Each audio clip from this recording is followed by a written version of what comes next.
Opera Essence, 100% freshly squeezed opera juice, is an Opera a Colori podcast, giving you everything you need to know to help you enjoy the world's finest operas. In this episode, 5 fun facts about Nabucco by Giuseppe Verdi.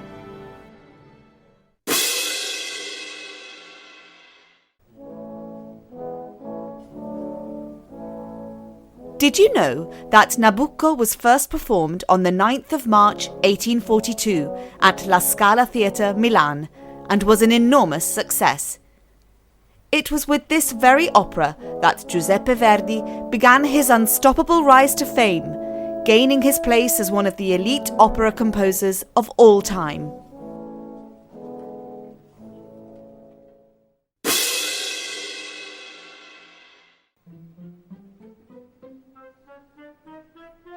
Did you know that Giuseppe Verdi, having lost both his children and his wife in less than 2 years, decided to give up composing and return to his birthplace, Busseto, to conduct the town band? It was on meeting Martelli, the impresario of La Scala, that he changed his plans. They say that on a winter's evening, the two men had bumped into each other in the Vittorio Emanuele gallery, and Marelli, aware of Verdi's plan to no longer write, told him he was mad and placed the libretto, the text to compose to, of Nabucco into Verdi's pocket, promising him that if he were to compose this opera, he would have undertaken to put it on at La Scala. What happened afterwards and how Verdi decided to write the opera is stuff of legend, but one thing is certain, that just over a year after that meeting, Nabucco was premiered.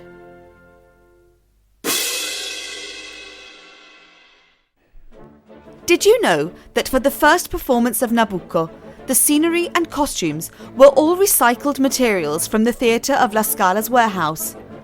Perhaps there wasn't enough money to create new props, scenery or costumes, or perhaps Marelli didn't want to risk a flop. Let's not forget that at the time, Verdi was a newcomer. Despite the production being a little thrown together, the opera was massively successful, so much so that in its first year at La Scala, it was put on around 65 times.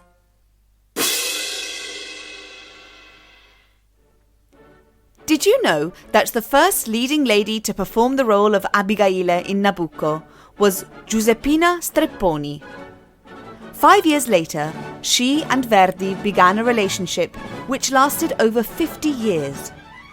She became his life companion, his friend, and his advisor. After 10 years of cohabiting, the two of them married in secret on the 20th of August 1859 in Collonges-sous-Salève, a small town in the Haute-Savoie in France. We can quite easily say that Verdi's fame and success as one of the greatest opera composers of all time is also in part thanks to her.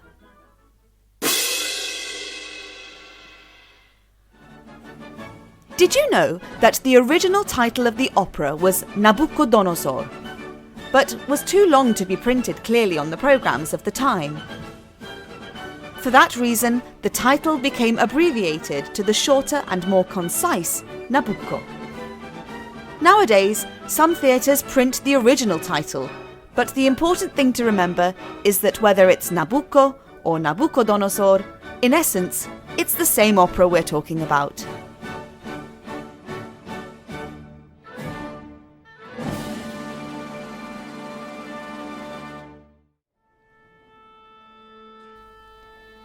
Have you listened to our podcast with the synopsis of this opera? We hope that these 5 fun facts have sparked your interest. If you have other questions to ask us, why not send us a message via Instagram at Opera a Colori. We look forward to hearing from you soon. And now, the house lights are dimmed, it's time to enjoy the show.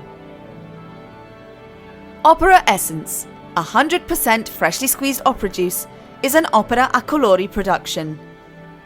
This episode was written by Selena Bellomi, produced by Ivo Rizzi, and presented by Felicity Murphy. Follow us on our social media pages at Opera a Colori.